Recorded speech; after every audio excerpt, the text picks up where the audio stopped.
इतनी विजिलेंसी होनी चाहिए कि जिस तरह की भी सिचुएशन उसके सामने हो वो फौरी तौर पे उसको रिस्पॉन्स कर सके।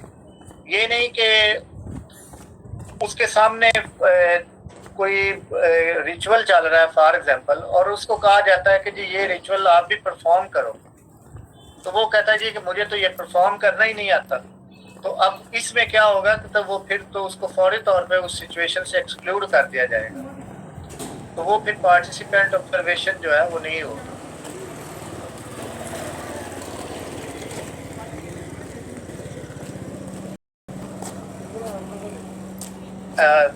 जी सर जी, आपका जो क्वेश्चन है बेसिकली ये ज़रूरी नहीं है कि आप इस तरह की सिचुएशन में पार्टिसिपेंट ऑब्जर्वेशन देखें जहाँ पे आपको हार्म हो रहा हो आपकी सेहत को या आपको किसी भी हवाले से, तो फिर वहाँ पे कोशिश की जाती है कि आप नॉन पार्टिसिपेंट ऑब्जर्वेशन पे चले जाएं, क्योंकि अगर ये सिर्फ पार्टिसिपेंट ऑब्जर्वेशन की तभी जाती है कि जब इसके सिवा कोई और सोर्स आपको ना मिल रहा हो, कि उस ग्रुप का पार्ट बनने के अलावा आपके पास कोई और वे ना हो, तो फिर आपको ये करना पड़ता है।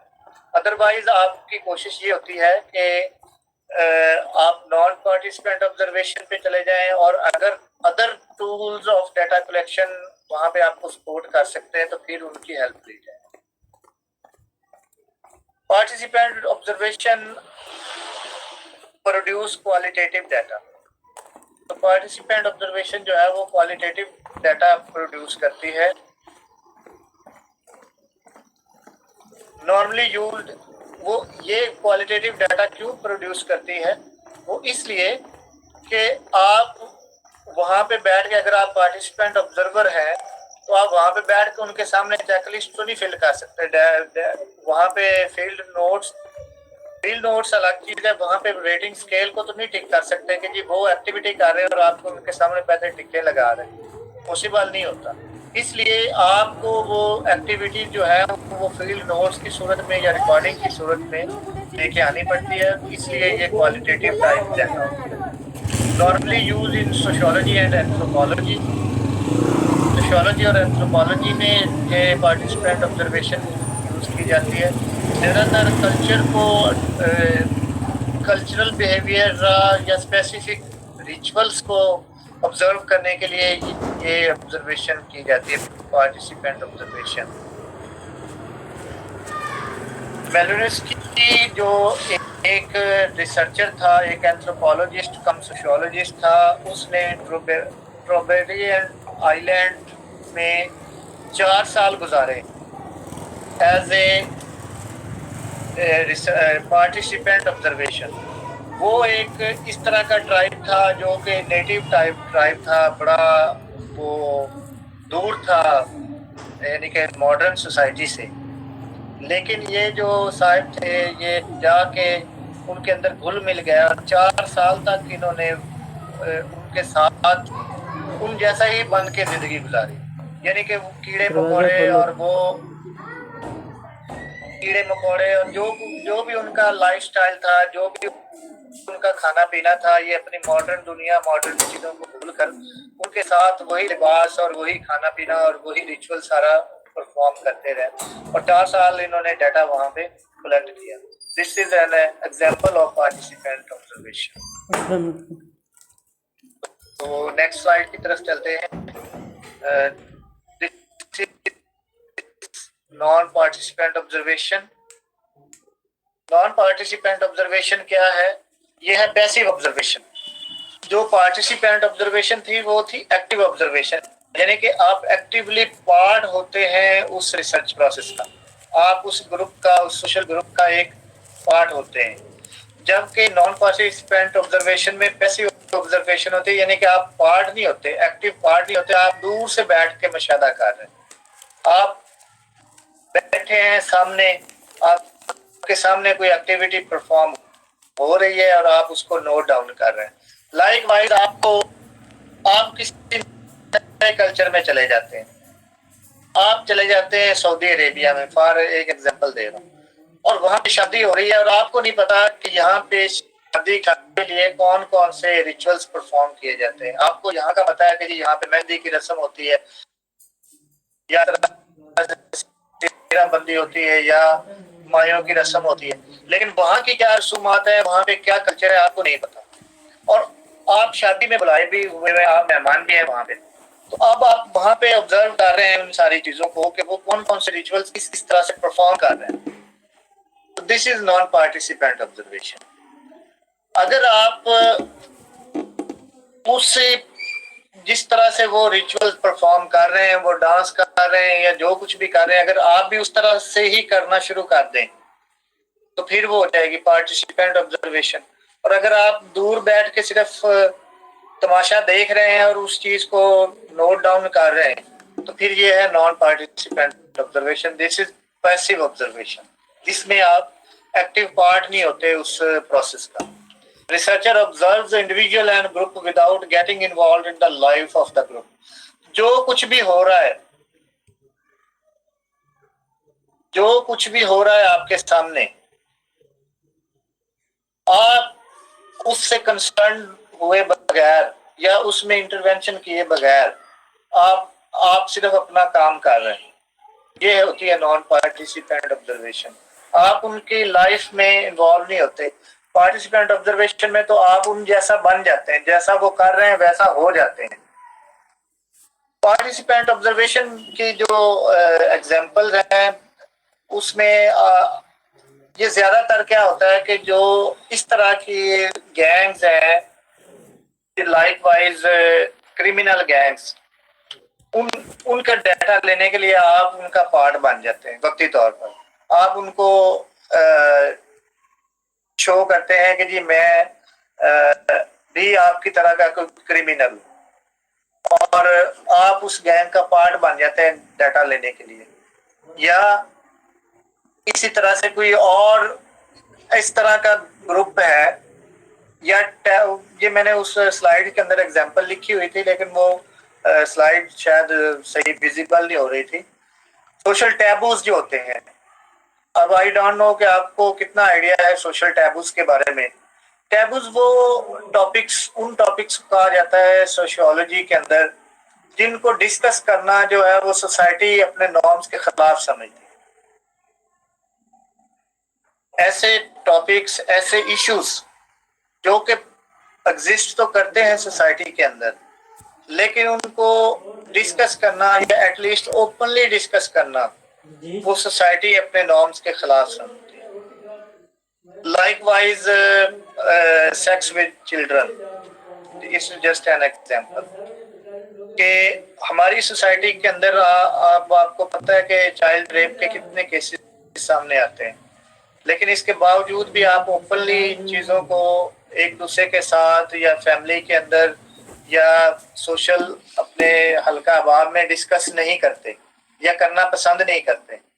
तो इस तरह के जो टॉपिक्स होते हैं that are called social taboos. तो जब कोई ऐसा सिचुएशन हो जहाँ पे कुछ सोशल टैबूज इन्वॉल्व हो तो वहां पे फिर आपको उस ऑब्जर्वेशन का पार्ट बनने के लिए पार्टिसिपेशन करनी पड़ती है। फिर आप भी कहते हैं जी कि मैं भी इसी सोच का बंदा हूँ या मैं इस तरह कर सकता हूँ या मैं भी यही पर्सन हूँ। तो वो ये थी पार्टिसिपेंट ऑब्जर्वेशन की एग्जांपल। तो अब यह दोबारा आते हैं नॉन पार्टिसिपेंट ऑब्जर्वेशन में। कैन बी कंस्ट्रक्टेड और अनकंस्ट्रक्टेड, यानी कि जो नॉन पार्टिसिपेंट ऑब्जर्वेशन है ये कंस्ट्रक्टेड भी हो सकती है और अनकंस्ट्रक्टेड भी हो सकती है, यानी कि क्वांटिटेटिव डाटा भी प्रोड्यूस कर सकती है और क्वालिटेटिव डाटा भी प्रोड्यूस कर सकती है। जबकि पार्टिसिपेंट ऑब्जर्वेशन जो है वो सिर्फ क्वालिटेटिव डाटा ही प्रोड्यूस करती है, क्योंकि उसमें रिसर्चर जो है वो एक्टिवली इन्वॉल्व होता है उस एक्टिविटीज के अंदर, उस रिचुअल के अंदर, उस सोशल ग्रुप के बिहेवियर के साथ इंगेज होता है। तो वो चेकलिस्ट या इस तरह के डाटा को परफॉर्म नहीं कर सकता। जबकि नॉन पार्टिसिपेंट ऑब्जर्वेशन जो है वो आइदर दोनों टाइप का डाटा भी ले सकता है, क्वांटिटेटिव भी ले सकता है, क्वालिटेटिव भी ले सकता है, या वो किसी एक फॉर्म का डाटा भी कलेक्ट कर सकता है। Participant unaware about being studied. इस नॉन पार्टिसिपेंट ऑब्जर्वेशन में ये एक इम्पॉर्टेंट चीज है कि जो पार्टिसिपेंट्स हैं उनको नहीं पता होता कि हम ऑब्जर्व किए जा रहे हैं। बहुत सारी इसकी एग्जांपल अगर आपने कभी मूवीज वगैरह में भी देखा हो या साइकोलॉजिकल टेस्टिंग में भी ये चीज खास तौर पे यूज की जाती है। और सम टाइम जो बड़ी फर्म्स और ऑर्गेनाइजेशन होती हैं वो एक साइकोलॉजिकल टेस्टिंग के लिए इस चीज को यूज करती हैं। अजान शुरू हो गई है, इस दौरान में आप, ये मैंने लिखा हुआ है कि शेयर सम एग्जांपल्स। चले हम इस टाइम का फायदा लेते हैं, आप लोग टाइप करें कि नॉन पार्टिसिपेंट ऑब्जर्वेशन की कोई एग्जांपल कोट करें। अजान के दौरान हम 2-3-4 मिनट का ब्रेक भी लेते हैं और आप इस दौरान में टाइप करें। Thank you.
डियर स्टूडेंट्स,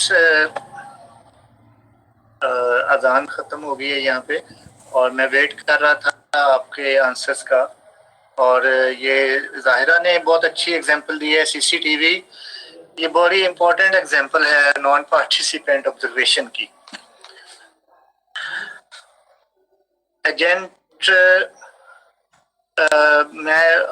मुझे क्लियर नहीं हुआ एजेंट से आपकी क्या मुराद है। अगर तो आप स्पाई एजेंट की बात कर रहे हैं तो वो नॉन पार्टिसिपेंट ऑब्जर्वर नहीं होता, वो तो पार्टिसिपेंट ऑब्जर्वर होता है, या उसके ऑब्जेक्टिव जो है वो डिफरेंट है।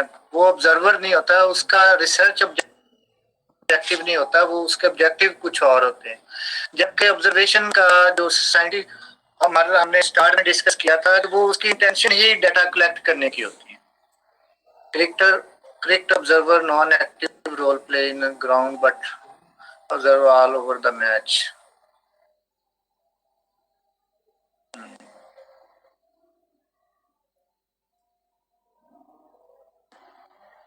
Data researcher observe and collect data of drug abuse without participant. हाँ जी, ये अनवरुल्लाह की अच्छी एग्जांपल है, बिल्कुल।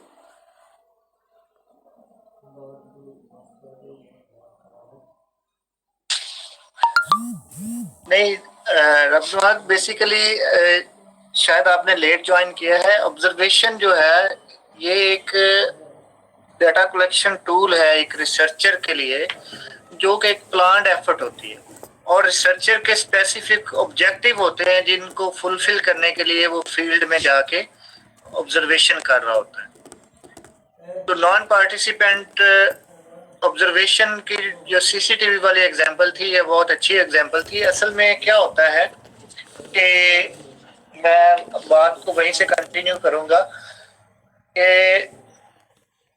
कुछ बड़ी जो ऑर्गेनाइजेशन या फर्म्स हैं वो एक साइकोलॉजिकल टेस्टिंग के लिए जो उनके पास कैंडिडेट आ रहे होते हैं उनको एक साइकोलॉजिकल टेस्ट करने के लिए वो क्या करते हैं, किसी एक बड़े से कमरे में तन्हा बिठा देते हैं और काफी टाइम के लिए, बस वो आधा घंटा या एक घंटा वहां पे बैठा रहता है, उसको जानबूझ के वेट करवाया जाता है। तो उस दौरान में वो पर्सन जो जो एक्टिविटीज कर रहा होता है, क्या वो मोबाइल पे बात कर रहा है, वो वीडियो गेम खेल रहा है, वो इधर उधर की चीजों को देख रहा है, वो कुछ और एक्टिविटी कर रहा है, जो कुछ भी वो कर रहा होता है वो ऑब्जर्वेशन हो रही होती है उसकी। उससे उनको उसके माइंडसेट का या उसके साइकोलॉजी का पता चलता है कि वो बंदा किस नेचर का है। तो ये मतलब कुछ ऑर्गेनाइजेशन इस तरह से करती है। When a researcher joins the employees for meeting without interfering at all। जी बिल्कुल, ये उसी तरह की एग्जांपल है जो भी मैं एक्सप्लेन कर रहा था। ठीक हो गया, तो ये यहाँ तक आपको आई होप के अभी तक जो हमने ऑब्जर्वेशन की 4 टाइप्स और जो डाटा कलेक्शन टूल जो अभी तक हमने पढ़ी है वो आई होप कि आप लोगों को क्लियर हो रही होगी या हो गई होगी।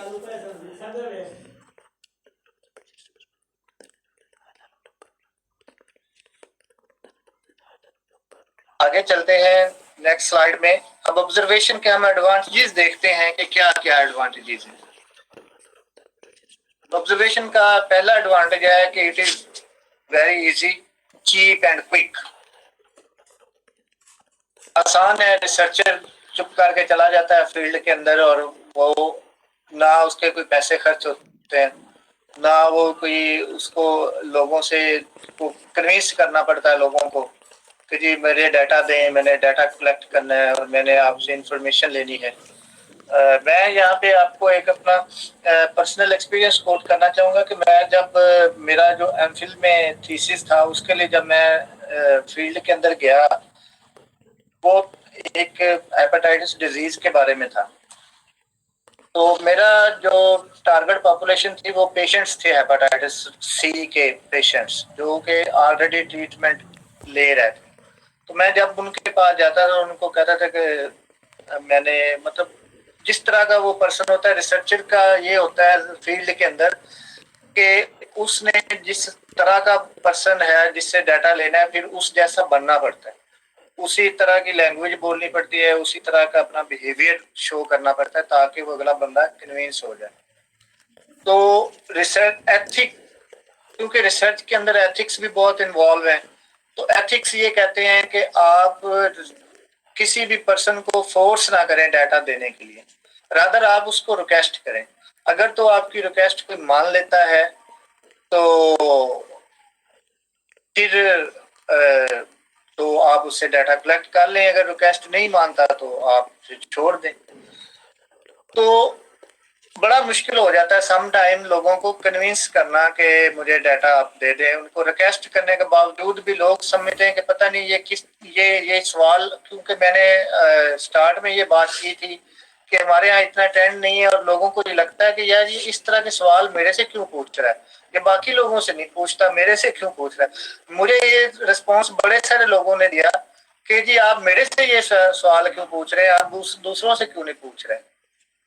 तो हालांकि अगर मैं दूसरों से पूछूं तो फिर वो कहेंगे कि जी आप मेरे से क्यों पूछ रहे हैं, फलाने से क्यों नहीं पूछ रहे। तो कहने का मतलब ये है कि उसके मुकाबले में ऑब्जर्वेशन जो है, इसका एडवांटेज है कि ये इजी, चीप और क्विक है कि यहाँ पे लोगों को कन्विंस नहीं करना पड़ता।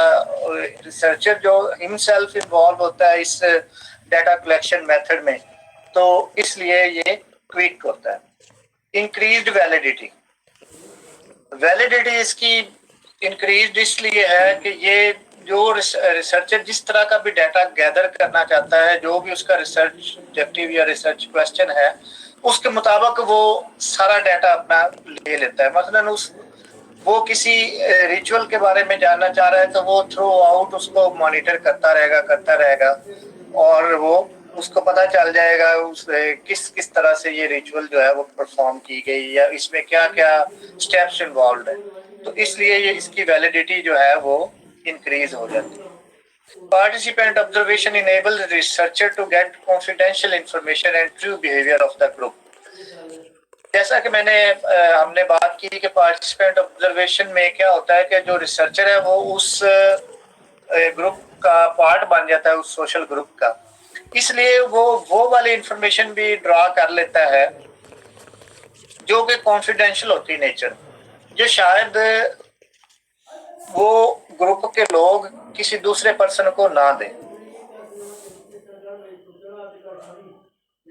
जैसा कि अगर आप एक सोशल ग्रुप में, फॉर एग्जांपल आप 4-5 दोस्तों का एक ग्रुप है एज एन एग्जांपल, तो आपके दरमियान कोई एक शेयर्ड ऐसा राज है जो सिर्फ आप 5 दोस्तों को पता है।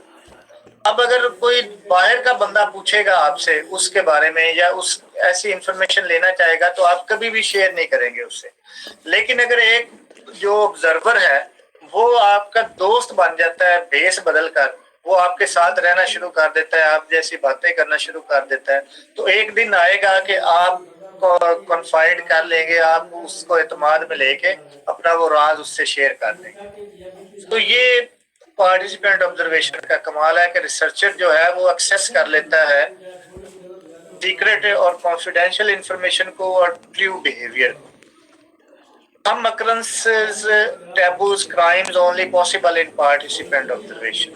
यानी कि इस तरह के जो प्रॉब्लम्स हैं, अक्रेंसेस हैं, जो इवेंट्स हैं, जो के सिचुएशंस हैं, वो सिर्फ पार्टिसिपेंट ऑब्जर्वेशन में ही पॉसिबल है। किसी दूसरे बंदे को ये लोग कभी भी इंफॉर्मेशन नहीं देंगे, इसलिए रिसर्चर को भेस बदल कर उनका पार्ट बन के ही उनसे इंफॉर्मेशन लेनी पड़ती है। तो ये इसके प्रॉस थे और कॉन्स इसके क्या है, डिसएडवांटेजेस क्या है ऑब्जर्वेशन के। एस्टेब्लिशिंग रिलेशनशिप एक बहुत बड़ा मुश्किल काम है कि जो आपने ये पार्टिसिपेंट ऑब्जर्वेशन की बात हो रही है कि जब आपने उस ग्रुप, सोशल ग्रुप के अंदर इन्वॉल्व होना है, आपने अपना रिलेशनशिप, क्योंकि आप उस ग्रुप का पार्ट नहीं है तो आपको रिलेशनशिप डेवलप करने में प्रॉब्लम आएगी। उस ग्रुप जैसा बनने में, उस जैसा अगर वो ऐसी गज़ा फॉर एग्जांपल खाते हैं जो कि आप पसंद नहीं करते या आपके आपका रिलीजन आपको उस चीज की इजाजत नहीं देता। मैं एज एन एग्जांपल, आप मुस्लिम हैं और आप किसी एक नॉन मुस्लिम कंट्री में चले जाते हैं और वहां पे आपको ऐसी खुराक खानी पड़ती है, आप उसका ग्रुप का पार्ट बनना चाह रहे हैं और वहां पे आपको ऐसी खुराक खानी पड़ती है जो कि बीइंग अ मुस्लिम आप नहीं खा सकते या आपका दिल उस चीज को एक्सेप्ट नहीं करता, तो आपके लिए बहुत मुश्किल हो जाएगी बात। तो एस्टेब्लिशिंग रिलेशन, और अगर आप वहां पे कहते हैं जी कि मैं ये नहीं खाऊंगा तो आपको तो फौरी तौर पे एक्सक्लूड कर दिया जाएगा। तो एस्टेब्लिशिंग रिलेशनशिप में आपको प्रॉब्लम आती है जब आप दूसरे किसी भी सोशल ग्रुप में इन्वॉल्व होना चाहते हैं और उन जैसा अपने आप को प्रिटेंड करना चाहते हैं, डिस्गाइज करते हैं अपने आप को, तो मुश्किल पेश आती है। मेंटेनिंग ऑब्जेक्टिविटी बड़ा इंपॉर्टेंट चीज है कि इंसानी नेचर है, ऑब्जेक्टिव रहना बड़ा मुश्किल हो जाता है इंसान के लिए। ऑब्जेक्टिव मीन के साइंटिफिक असूलों पे वो अपने आप को यानी कि न्यूट्रल रख सके। ऑब्जेक्टिविटी से मुराद है न्यूट्रलिटी। अब आप यहाँ पे बात ये है कि एक पर्सन जो उस ग्रुप का पार्ट बन गया है, तो किस किस हद तक मुमकिन है कि वो न्यूट्रल ही रहेगा, वो उन जैसा वाकई में नहीं बनेगा। हो सकता है कि अगर मैं किसी एक सोशल ग्रुप पे रिसर्च करने जाऊं और उनकी बातें मुझे वहां पे इतनी मोटिवेट कर दें, मुझे उनकी बातें इतनी अच्छी लगने शुरू हो जाए कि मैं खुद ही उन जैसा वाकई में बन जाऊं, अपना रिसर्च ऑब्जेक्टिव को भूल कर। तो ऑब्जेक्टिव क्योंकि ह्यूमन नेचर है कि आप ये आई थिंक आपने शायद फर्स्ट सेमेस्टर में पढ़ा होगा, अगर नहीं पढ़ा तो आप पढ़ेंगे शायद इसी सेमेस्टर में, इंट्रोडक्शन टू सोशियोलॉजी के पार्ट 2 में, या सोशलाइजेशन में भी किसी हद तक आपने पढ़ा होगा कि जो इंटरेक्शन है ना, जब आप किसी के साथ इंटरेक्ट करते हैं, किसी भी पर्सन के साथ या किसी भी ग्रुप के साथ लॉन्ग टर्म आपका इंटरेक्शन रहता है, तो आप अपने बॉन्ड जो है ना, एफिलिएशन, अफेक्टिव बॉन्ड्स जिनको कहते हैं ना, अपनी एफिलिएशन, अपने जज्बातीपन, वो उस ग्रुप के साथ अटैच कर देते हैं। तो आपके लिए ऑब्जेक्टिव रहना बड़ा मुश्किल हो जाता है रिसर्चर के लिए, अगर खास तौर पे जिस तरह से मैंने एक एग्जांपल दी बेलोनेस्की की कि जो 4 साल एक ग्रुप के अंदर रहा, तो अब ये कहना बड़ा मुश्किल हो जाता है कि ये 4 साल में वाकई में क्या वो सिर्फ एक प्रिटेंड ही कर रहा था, एक डिस्गाइज ही उसने किया, या वो वाकई उस ग्रुप का, उस ग्रुप के नॉर्म्स और कल्चर जो है वो उसको उसने एक्सेप्ट कर लिया था। तो ये कहना बड़ा मुश्किल हो जाता है। डिक्रीज्ड रिलायबिलिटी, हमने बात की थी ऑब्जर्वेशन जो है इंक्रीज्ड वैलिडिटी। वैलिडिटी इसलिए इंक्रीज्ड है कि रिसर्चर जो डाटा, जिस तरह की इंफॉर्मेशन लेना चाहता है वो ले लेता है। डिक्रीज रिलायबिलिटी ये है कि रिसर्च जो है वो उसको रेप्लिकेट करना, उसको दोबारा से वही नतीजा हासिल करना मुश्किल हो जाता है। मसलन पार्टिसिपेंट ऑब्जर्वेशन में रियल टाइम नोट लेना तो पॉसिबल नहीं होता रिसर्चर के लिए। जब वो रियल टाइम नोट नहीं ले सकता तो वो फिर रिलाय करता है अपनी याददाश्त पे, मैंने क्या क्या देखा। तो जब वो अपनी याददाश्त पे रिलाय करता है तो फिर उसमें से बड़ी सारी चीजें मिस हो सकती है, बहुत सारी चीजें डिस्टर्ब हो सकती है, आगे पीछे उनका सीक्वेंस आगे पीछे हो सकता है। मसलन रिचुअल जो है शादी की ये थी कि पहले मायों की तकरीब हुई, फिर मेहंदी हुई, फिर सेरा बंदी हुई और फिर बारात आई। अब उसने उसके ज़हन में जब उस 4 दिन के बाद वो फील्ड नोट लेने के लिए बैठा तो उसको ये लगा कि जनाब पहले, सबसे पहले जो सेरा बंदी हुई थी, फिर मेहंदी हुई थी, फिर बारात हुई थी और आखिर में मायों। तो ये उसने सीक्वेंस ही सारे गड़बड़ कर दी। तो ये जो चीज है वो रिलायबिलिटी जो है उसको अफेक्ट करती है, क्योंकि रियल टाइम नोट्स जो है वो पार्टिसिपेंट ऑब्जर्वेशन में लेना पॉसिबल नहीं होता और रिसर्चर को अपने माइंडसेट पे, अपनी मेमोरी पे भरोसा करना पड़ता है, तो वहां पे लिमिटेशन आ जाती है। Participation limits the researcher to focus on all activities, ये भी एक इसकी डिसएडवांटेज है कि क्योंकि पार्टिसिपेंट ऑब्जर्वेशन में रिसर्चर उस सोशल ग्रुप का पार्ट होता है, इसलिए वो कोई एक्टिविटी परफॉर्म करते हुए बाकी चीजों से उसका फोकस जो है वो हट जाता है, या वो उस तरह से उन सारी चीजों को ऑब्जर्व नहीं कर सकता, रादर वो किसी एक साइड पे जिधर वो खुद इंगेज है उसको ज्यादा वो टाइम दे रहा होता है। लिमिट्स ऑफ सेंसरी कैपेसिटीज, ये भी इसकी एक लिमिटेशन है, डिसएडवांटेज है कि इंसान की देखें कैपेसिटी जो है वो लिमिटेड है। इंसान कंप्यूटर नहीं है, तो वो हर चीज को एज इट इज रिकॉर्ड कर सके, एज इट इज याद रख सके, एज इट इज प्रोड्यूस कर सके। तो इंसान की जो सेंसरी कैपेसिटीज हैं उनकी भी तो लिमिटेशन है। वो देखने में, उसके सुनने में प्रॉब्लम, अक्सर बोला जाता है कि सुनी सुनाई बातों पे भी यकीन नहीं करना चाहिए, बाज का आंखों देखी भी गलत हो जाती है, यानी कि ये एक जनरल हमारे मुहावरे हैं। तो ये इनके पीछे, ये जो जनरल मुहावरे होते हैं इनके पीछे कोई ना कोई लॉजिक्स होती है, ये इनको कहते हैं कॉमन सेंस। कुछ ना कुछ लॉजिक पे ये बेस्ड बातें, कुछ ना कुछ एक्सपीरियंसेस पे बातें बेस होती हैं कि बाज का आप देख बजाय कुछ और देख रहे होते हैं और एक्चुअल हो कुछ और रहा होता है। तो यहाँ पे इंसान की जो सेंसरी कैपेसिटीज है उनकी लिमिटेशन भी आ जाती है। almost impossible to maintain non-participation is in social sciences. यहाँ पे इस लिखा गया in social sciences, क्योंकि ये बड़ा मुश्किल है सोशल साइंसेस के अंदर, क्योंकि सोशल साइंस जो है वो इंसानों को डील करती है, ये चीज इंपॉर्टेंट है। नेचुरल साइंस जो है वो नेचुरल फिनोमेना को डील करती है, वहां पे तो इम्पार्शल हुआ जा सकता है। आप नॉन पार्टिसिपेंट होते हैं, मसलन उसने दो ट्यूब, केमिस्ट ने दो ट्यूब्स ली, एक के अंदर एक केमिकल डाला, एक के अंदर दूसरा केमिकल डाला, और चुप करके बैठ के नोट्स लेने बैठ गया, ऑब्जर्व करना शुरू कर दिया। लेकिन इंसानी लेबोरेटरी में ऐसा बहुत मुश्किल हो जाता है। जब आप लोगों के ग्रुप के पास होते हैं तो डेफिनेटली आप लोगों की नजर में भी आ जाते हैं। अगर आप किसी भी ग्रुप को मुशाहिदा करना शुरू कर दें, ऑब्जर्व करना शुरू कर दें, तो वो ग्रुप जल्द या बदेर आपको नोट जरूर कर लेगा कि ये पर्सन जो है वो हमें नोट कर रहा है। इसलिए पूरी तरह आप नॉन पार्टिसिपेंट नहीं होते, आपको कुछ ना कुछ शो करना पड़ जाता है जी, उस ग्रुप के साथ मैनेज करने के लिए, अपने आप को एडजस्ट करने के लिए। बेशक आप उस एक्टिविटी का पार्ट ना भी बने, फिर भी आपको किसी हद तक पार्शली नॉन पार्टिसिपेंट बनना पड़ जाता है। ये भी एक लिमिटेशन है, क्योंकि सोशल साइंसेज जो है वो इंसानों को डील करती है। तो स्ट्रक्चर्ड ऑब्जर्वेशन में not cover all aspects of behaviour, ये भी एक लिमिटेशन है कि जब आप स्ट्रक्चर्ड ऑब्जर्वेशन का में ये होता है कि आपके पास ऑलरेडी मौजूद होता है ऑब्जर्वेशन स्केल या ऑब्जर्वेशन लिस्ट, आपने सिर्फ उस लिस्ट के जो अंदर चीजें हैं ना, सिर्फ वही टिक करनी है। कौन कौन सी रसूमात हुई, आपने 5-6 की लिस्ट पहले से बनाई हुई है, अब कोई 7वीं रस्म हुई है तो फिर आप उसको नहीं लिख सकते।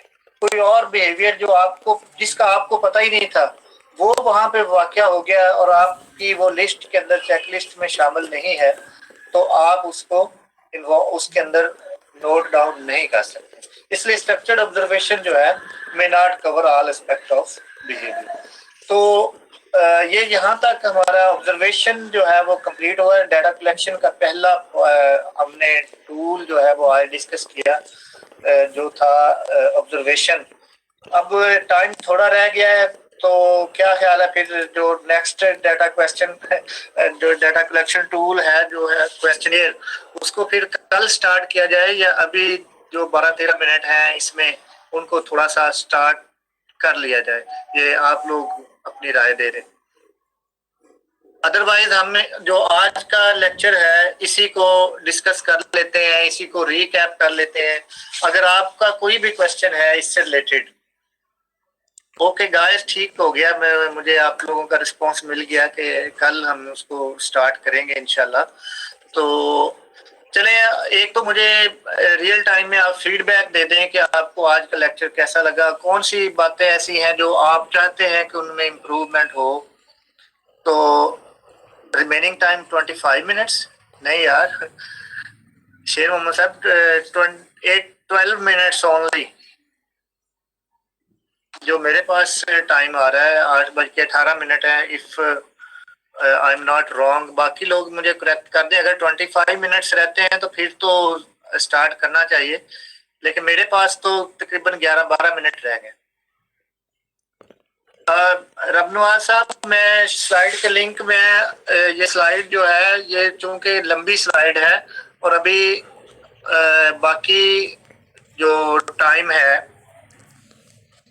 डाटा, बाकी जो इसके लेक्चर हैं डाटा कलेक्शन टूल के। ओके, तो आई थिंक कि मेरे जो लैपटॉप में कुछ इशू आ रहा है, मतलब मैं आई विल ट्राई।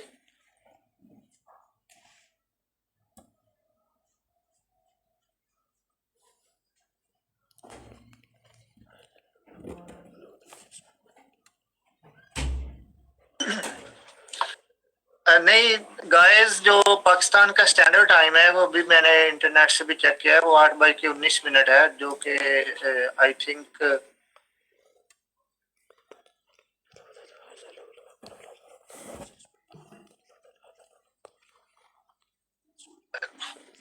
बल्कि अब 8:20 हो गए हैं और 10 मिनट रह गए। तो एक तो मेरा क्वेश्चन ये था कि अब हम नेक्स्ट जो हमारा जो टॉपिक है क्वेश्चनेयर, उसको हम कल ही स्टार्ट करेंगे। तो एक तो मैं ये पूछ रहा था कि अभी आपके फीडबैक के हवाले से, दूसरा आज जो हमने पढ़ा इसमें कोई चीज़ आपको नहीं समझ आई, या जो हमने उस दिन स्टडी डिज़ाइन पढ़ा था वो नहीं समझ आया, या कोई और रिसर्च से रिलेटेड जो क्वेश्चन आपके माइंड में है, कोई भी, बेशक वो आज हमने नहीं पढ़ा, आप वो भी पूछ सकते हैं। अगर मेरे पास उसका कोई नॉलेज हुआ तो मैं आपको ज़रूर इंशाल्लाह आंसर करने की ट्राई करूँगा। तो जहाँ तक साइड का लिंक्स के हवाले से बात है, मैं दोबारा शेयर कर दूं कि डाटा कलेक्शन टूल जो है ये तकरीबन 3 दिन का लेक्चर है हमारा, कम से कम 3 दिन का, मे बी कि 4th डे भी इसी में जाए। और क्योंकि 5th डे पे बड़ा शॉर्ट सा हमारे पास वो है सिलेबस है जिसको हमने कवर करना है। तो 4th डे जो हमारे वो डाटा कलेक्शन टूल्स से रिलेटेड ही है। तो मैं ये एक फुल फ्लैज जो स्लाइड है वो आपको 3rd डे पे शेयर करूंगा, थर्सडे वेडनेसडे को।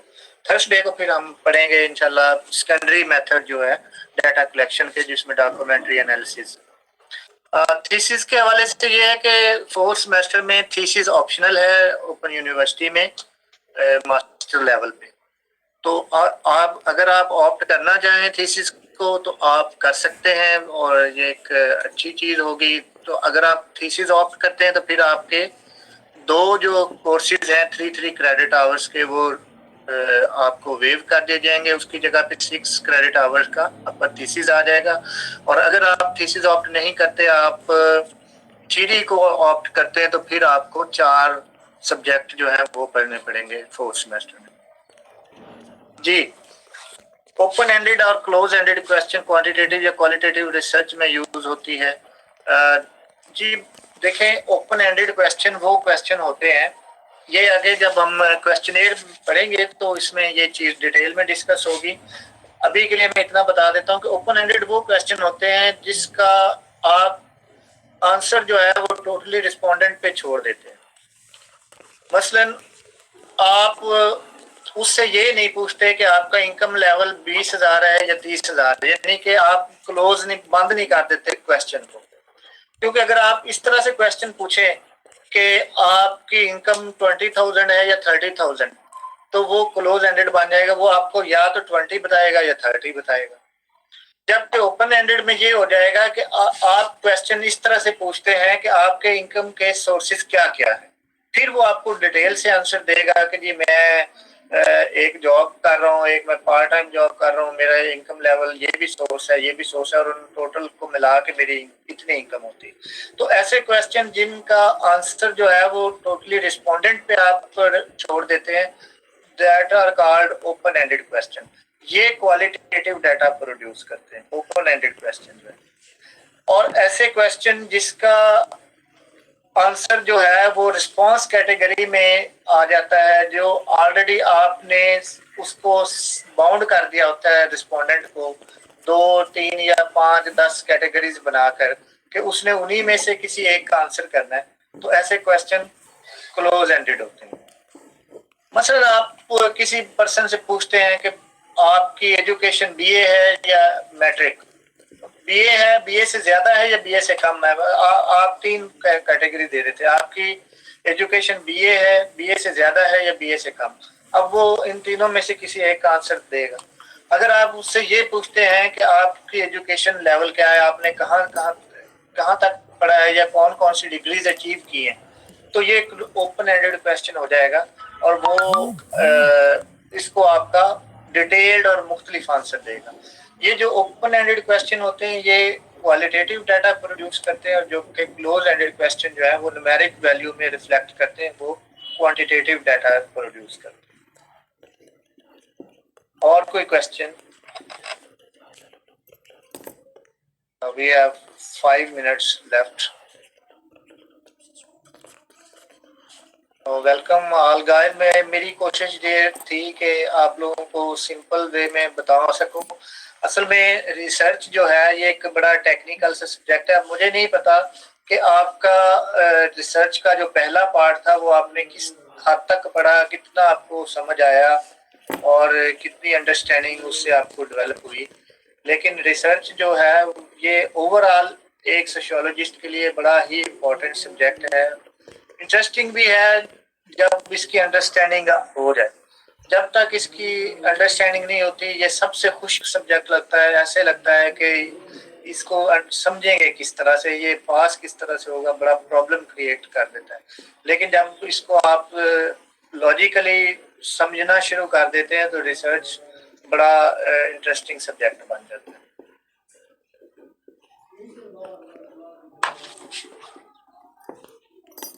कोई और आप टेक्निकल क्वेश्चन पर पूछे, नहीं तो हम दोबारा से जो आज हमने पढ़ा है थोड़ा सा उसको फिर रिव्यू कर लेते हैं। रूल्स ऑफ डाटा कलेक्शन हमने पढ़ा, डाटा क्या होता है, टूल्स और डाटा कलेक्शन जो कि एक प्रोसेस है। Data basically unit of information है और डाटा कलेक्शन वो प्रोसेस है जिससे हम उस डाटा को इकट्ठा करते हैं किसी भी फील्ड के अंदर या एक्सपेरिमेंट लेबोरेटरी के अंदर, किसी भी मेथड में जब हम डाटा को रिसर्च पर्पस के लिए इकट्ठा करते हैं तो that is called data collection.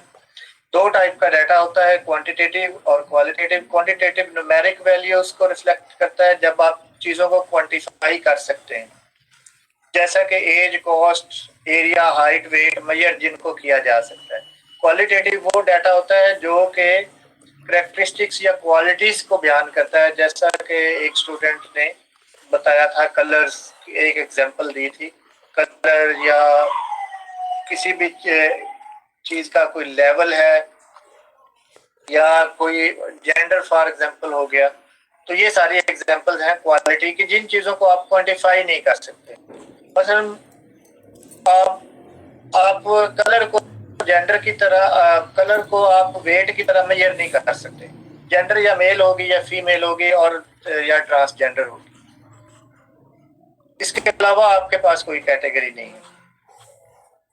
Data के दो सोर्सेज हैं, प्राइमरी डाटा और सेकेंडरी डाटा। प्राइमरी डाटा वो होता है जो कि रिसर्चर जो है वो खुद फील्ड में जाके या एक्सपेरिमेंट से हासिल करता है, रॉ डाटा होता है, और इसको फिर वो अपने रिसर्च पर्पस के लिए अपने रिसर्च के अंदर उस डाटा को फिर उस फर्दर उस पे जो स्टैटिस्टिकल प्रोसीजर है वो अप्लाई करके तो उससे फिर रिजल्ट ड्रा करता है। जबकि सेकेंडरी डाटा में ये प्रोसेस ऑलरेडी किसी और रिसर्चर ने किया होता है सारा, और आप उसको अपनी रिसर्च के अंदर यूज करते हैं। तो वो डाटा जो ऑलरेडी किसी रिसर्चर ने कलेक्ट किया होता है, उसको पब्लिश किया होता है और आप अपनी रिसर्च में यूज कर रहे हैं, वो सेकेंडरी डाटा है। यहाँ पे फिर वही एक इम्पोर्टेंट मैं बात बता दूं कि फील्ड में हम पांचवें स्टेप में जाते हैं जब टूल्स ऑफ डाटा कलेक्शन, यानी कि डाटा कलेक्शन जब एक्चुअल प्रोसेस स्टार्ट होता है, उससे पीछे का जितना भी काम है जिसमें आपने इंट्रोडक्शन लिखना है, लिटरेचर रिव्यू लिखना है, आपने मेथोडोलॉजी ऑप्ट करनी है, वो सारा आपका सेकेंडरी डाटा वहां पे आपका हेल्प करता है। सेकेंडरी डाटा पे ही ये सारी चीजें बेस होती हैं, क्योंकि सेकेंडरी डाटा से ही आपको पता चलता है कि आपने किस डायरेक्शन में जाना है। उसके बाद डाटा कलेक्शन के प्राइमरी टूल्स हैं जो कि ऑब्जर्वेशन है, जिस पे आज हमने बड़ी डिटेल से बात की। कल हम क्वेश्चनेयर पे बात करेंगे और इंटरव्यू स्केड्यूल पे, क्योंकि क्वेश्चनेयर और इंटरव्यू स्केड्यूल मोर और लेस सेम चीज है, बस इनमें थोड़ा सा टेक्निकल डिफरेंस है, इसलिए क्वेश्चनेयर और इंटरव्यू स्केड्यूल एक ही जगह पे कवर हो जाएंगे। फिर इन डेप्थ इंटरव्यू और फोकस ग्रुप डिस्कशन जो है ये क्वालिटेटिव टूल है, ये कवर हो जाएंगे इंशाल्लाह होपफुली नेक्स्ट लेक्चर में।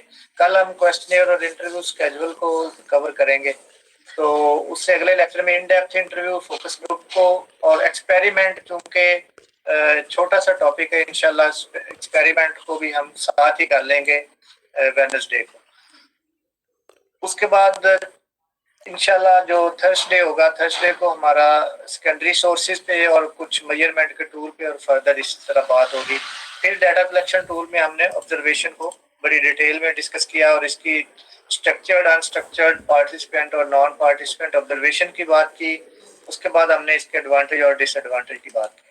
आई होप कि अगर ये क्वेश्चन आपको आ जाता है ऑब्जर्वेशन के हवाले से या डाटा कलेक्शन के जो सोर्सेज हैं या डाटा कलेक्शन के जो टूल्स हैं, तो इंशाल्लाह आप लोग इस काबिल होंगे अब इस लेक्चर के बाद। आई होप कि आप लोग जो इसको एग्जाम में इसका आंसर कर सकें। मिस सना दरीस का फिर वही क्वेश्चन है कि प्रेजेंटेशन डाउनलोड नहीं हो रही। 3 दिन के जो लेक्चर्स हैं डाटा कलेक्शन टूल्स के, ये इकट्ठी ही प्रेजेंटेशन आपको इंशाल्लाह वेडनेसडे को अवेलेबल होगी। आप वेडनेसडे को इसको डाउनलोड करेंगे तो ये सारी स्लाइड्स उसके अंदर शामिल हो जाएंगी। सब लोगों का बहुत शुक्रिया और इंशाल्लाह कल मिलते हैं फिर सेम टाइम 6:30 बजे। तो be on ready and be on time ताकि डिले ना हो सके। सब लोगों का शुक्रिया। अल्लाह हाफिज।